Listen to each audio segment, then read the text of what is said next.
Hello. അപ്പം എല്ലാവർക്കും സ്വാഗതമുണ്ട് കേട്ടോ. അപ്പം എൻ്റെ കലവറയിലെ പുതിയ പരീക്ഷണം എന്താണെന്ന് നോക്കിയാലോ. വായോ. അപ്പം ഇന്ന് കൊഴുവ പീരയാണ് വയ്ക്കാൻ പോകുന്നത്. ഈ കൊഴുവ പീരനെ നിങ്ങളുടെ നാട്ടിൽ എന്താ പറയുന്നത് മറക്കാണ്ട് കമൻറ്റ് ചെയ്യണം കേട്ടോ. അപ്പോൾ അതിലേക്ക് ആവശ്യമായ സാധനമൊക്കെയാണ് ഞാൻ സെറ്റ് ചെയ്ത് വെച്ചിട്ടുള്ളത്. അപ്പോൾ നമ്മൾ ഫസ്റ്റ് തന്നെ എന്ത് ചെയ്യണം, ആ നാളികേരവും ജീരകവും നന്നാക്കിന്ന് കുറച്ച് ഉള്ളിയും ആ പച്ചമുളകും കൊടുത്ത് ഒന്ന് മിക്സിയിൽ വെള്ളം ഒഴിക്കാണ്ട് ജസ്റ്റ് ഒന്ന് ക്രഷ് ചെയ്തെടുക്കുക. ഇല്ലെങ്കിൽ മഴക്കാലമാണ്, കറണ്ട് പോവും, നമ്മൾ പണി പാളും ഗായ്സ്. ഇനി അത് കഴിഞ്ഞ് ബാക്കിയുള്ള ഉള്ളിയും വെളുത്തുള്ളിയും ഇഞ്ചിയൊക്കെ ഒന്ന് ഉരക്കല്ലിലിട്ട് ചതച്ച് വയ്ക്കുക.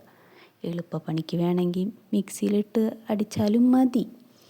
ഇനി നമ്മുടെ മെയിൻ ആയുധം, പാരമ്പര്യമായിട്ട് തലമുറകളായി കൈമാറി വരുന്ന നമ്മുടെ മീൻചട്ടി, അതിനെടുത്ത് നമ്മൾ ചൂടാക്കി വെളിച്ചെണ്ണ ഒഴിച്ച് ആ പുക ഇങ്ങനെ പുകയ്ക്കുമ്പോൾ, അടുക്കള മൊത്തം പുകയ്ക്കരുത്, ആ പുക വരുമ്പോൾ നമ്മുടെ ഉള്ളിയും ഇഞ്ചിയും വെളുത്തുള്ളി ഇട്ട് ഒന്ന് വഴറ്റുക. ആ ഉള്ളിയൊക്കെ ഇടുമ്പോൾ എന്ന് പറഞ്ഞൊരു ശബ്ദം കേൾക്കും.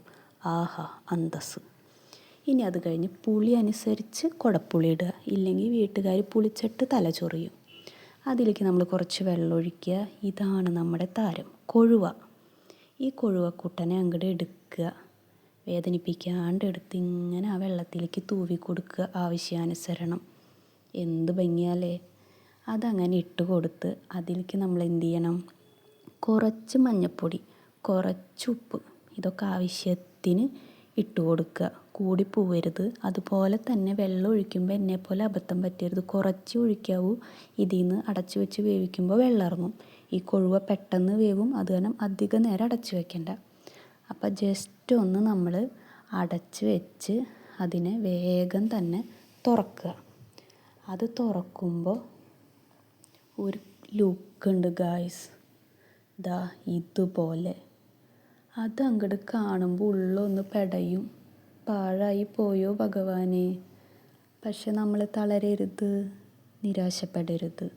ഭംഗിയിലല്ല ടേസ്റ്റിലാണ് ഗൈസ് കാര്യം. അടിപൊളിയാണ്. അപ്പോൾ നമ്മൾ എന്ത് ചെയ്യണം, ഈ വെന്ത കൊഴുവയിലേക്ക് നമ്മൾ നേരത്തെ ജീരകവും നാളികേരവും കുറച്ച് ഉള്ളിയൊക്കെ ക്രഷ് ചെയ്ത് വെച്ചില്ലേ, അതിങ്ങനെ സ്പൂണിലെടുത്ത് ഇങ്ങനെ അത്തപ്പൂക്കളിടുന്ന പോലെ തൂവി കൊടുക്കുക. എന്താ ഒരു മനസ്സുഖം എന്നറിയോ അതിങ്ങനെ തൂവുമ്പോൾ. ഇപ്പം ശരിയാവും ഇപ്പം ശരിയാവും എന്നുള്ള രീതിയിൽ നമ്മളതിങ്ങനെ മുഴുവൻ തുടച്ച് വടിച്ചിടണം. ഇല്ലെങ്കിൽ നാളികേരത്തിൻ്റെ വില അനുസരിച്ച് വീട്ടുകാർ നമ്മളെ തൂക്കി പറമ്പിക്കിടും. അതിനുശേഷം നമ്മൾ നല്ല വെളിച്ചെണ്ണയും നല്ല ഫ്രഷായിട്ടുള്ള കരിവേപ്പില ഇങ്ങനെ നമ്മൾ വലിയൊരു ഷെഫ് എന്ന രീതിയിൽ കുറച്ച് സ്റ്റൈലിലൊക്കെ തൂവി കൊടുക്കുക. ഒരു ഭംഗിക്ക് ഇരുന്നോട്ടെ.